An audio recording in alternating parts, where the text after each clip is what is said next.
what's going on so far throughout this session, and really what we've been seeing over the last month or so now with markets at historic volatility levels, and really how LikeFolio is approaching this, and then we'll get into some of this more potential areas of outperformance. Yeah, I think the big takeaway for me when I look at the volatility of the market and what options are pricing in, I think I looked yesterday. At that point, the Dow Jones was the options market was essentially pricing in a 6,500 or 7,000 point move between here and the end of the year. And it just tells me that there's a lot of unknowns. There's an incredible amount of unknowns, and I think that what this says is you aren't going to get the right price. There is no right price pretty much for any stock out there or for any index. It's going to move around a lot. You've got to be small with the bites that you take and take your time getting into things or defending the positions that you have. And so that's the way that we're looking at things. And, from a macro perspective or an opportunity perspective, we're really looking at, what consumer behaviors are going to shift long term. In other words, people are going to change what they do in 2021 or 2022 because of what's going on right now. What are the best of breed companies that are already set to take advantage of that shift in consumer behavior? And those are the ones we're really looking into deeply right now at LikeFolio. No, and I'm glad you bring that up, Andy, because I've been quoting you guys on that all week, because I think that's a really, really interesting and important way to approach markets right now in terms of looking for these best in breed companies and really looking at how these consumer trends might change and what that looks like in this economy, however much damage is done or not done on the other side of this. But what kind of these trends that were slowly starting to happen, this just rips the Band-Aid off and there's almost full adoption on the other side. But I know one name we want to talk about is Disney. Certainly in the short term, by this shutdown of their theme parks, their cruises, their theatrical performances, there's so much that's going to influence the short-term earnings for Disney. But how important is it that they actually made this push towards Disney Plus when they did to at least have something here in the near term? Oh, it's perfect timing in terms of being prepared for something like this. So in November, I think it was November, it was last fall that they launched the Disney Plus streaming service. It was the biggest spike in consumer adoption that we had ever seen for a single product. And what it did was it had ripple effects across an entire streaming industry. It really was a tipping point for people to get involved in streaming generally. So it didn't just benefit Disney, but it benefited the Netflixes of the world, the Rokus of the world, and those types. And so it brought a lot of people in. And now you start to look at this, we're now at levels of people talking about subscribing to Disney Plus for the first time due to this virus quarantine and kind of shutdown. People are talking about subscribing to Disney Plus at a rate near what they were at Christmas time and at the turn of the year when it was so very high and the Disney Plus had just launched. And so I think that this is a major behavioral change. Theme parks will be closed for a little while. Cruise ships will be closed for a little while. I don't know if it's 3 weeks, 3 months, 3 years, but eventually those reopen. But in terms of consumer behavior, we see this move to streaming being something that people will stick with long term, and Disney's the type of company that has the balance sheet and the technology and the footing from a strategy perspective to handle the influx of people coming while they're sitting at home and nothing else to do.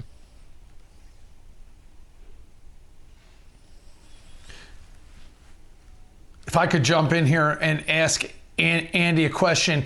Andy, Disney is one of those names that obviously, needless to say, they're being affected by what's going on right now. But the temporary nature of what might happen and the fact that, is Disney the kind of company with the theme parks and everything that they do, the hotels, the cruises, is there a way to make up the lost revenue? Like, what I'm saying is, will bookings increase? Will that money come back to Disney? Are you seeing people talk about, putting off trips to Disney, not canceling trips to Disney? And you can make that conversation industry-wide. is LikeFolio picking up any data talking about postponing or, putting off as opposed to cancellations? Because Disney's got a lot of things going well for them, but clearly they've got issues in terms of theme parks and cruises and things like that. But, how that mix and how that plays out, think about it. There's U.S. consumers that are going to change behavior based on this coronavirus that may never go back to the old way. And that may eventually benefit Disney more than hurt Disney. Yeah, I do think that's possible. What we're seeing is not really indicative of people talking about postponing. Most of it is cancellation mentions. There's this kind of feeling of, there's not really yet a light at the end of the tunnel, which I think a lot of people are looking for. And those, those kind of bookings out into the future will come back at that point. I don't know about the cruise line industry. I think that what we're seeing is there's a huge spike in people talking about they will never go on a cruise. That's very different than what we're seeing in airlines or hotels.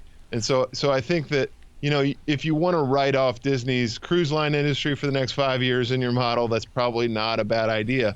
But when it comes to the rest of their business, you've got to remember, a lot of Disney's value is evergreen. It's you've got ESPN, which is essentially worthless right now, but in terms of the assets that they own and the assets of this company, and from an entertainment perspective, it is vast. Their library is enormous. Most of what they own is evergreen in nature, and there are different ways that they can put that out.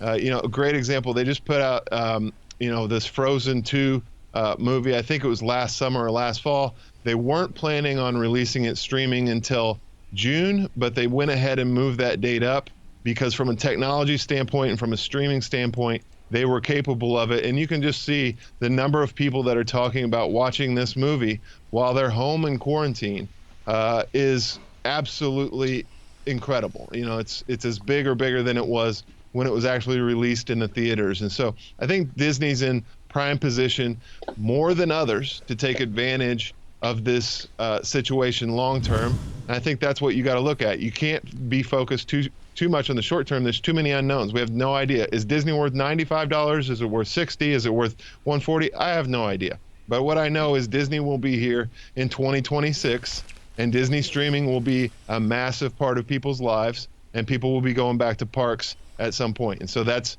what you bet on. A great American company at discounted prices. Wherever that discounted price feels good to you, that's worth looking at.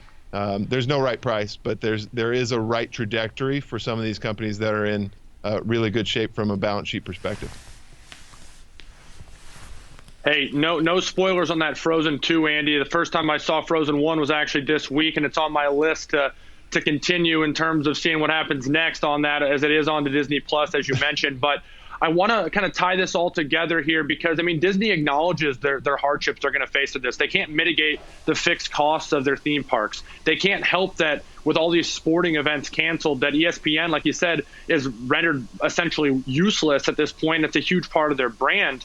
But when you look at all of this stuff, and we talked about all these things, this is a name that's on 5-year lows. And if this isn't going to be a forever story, and some of these maybe general consumer trends, the shifts here actually can pose to potentially benefit parts of their business.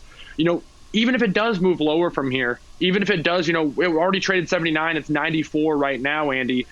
Even if it works its way towards that $60 level or even lower, if you have a long-term horizon, from your guys' perspective, it sounds like you want to be on the long side, not the short side on this particular name.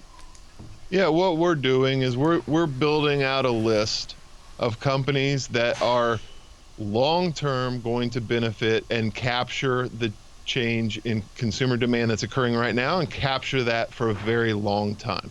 Disney is on that list. It will also be impacted negatively in some ways, like we talked about with cruise lines and other things for quite a long time. So it's not the top name on that list, but it's a good name on that list. And I think Kevin and you guys do a great job of educating people in terms of, how much of the $60 puts, that the June $60 puts going for right now. How much could I sell those for and either collect premium or get a stock at 40% of the price that it was just a couple months ago. So that's the way that we're thinking about things. I'm not really thinking about things from the perspective of will it be up or down $10 or $12 on earnings or tomorrow like we normally do. Time horizons have to expand out when volatility is this high. Otherwise, you're just asking to get kind of chopped out of this market, and you're going to have a rough time.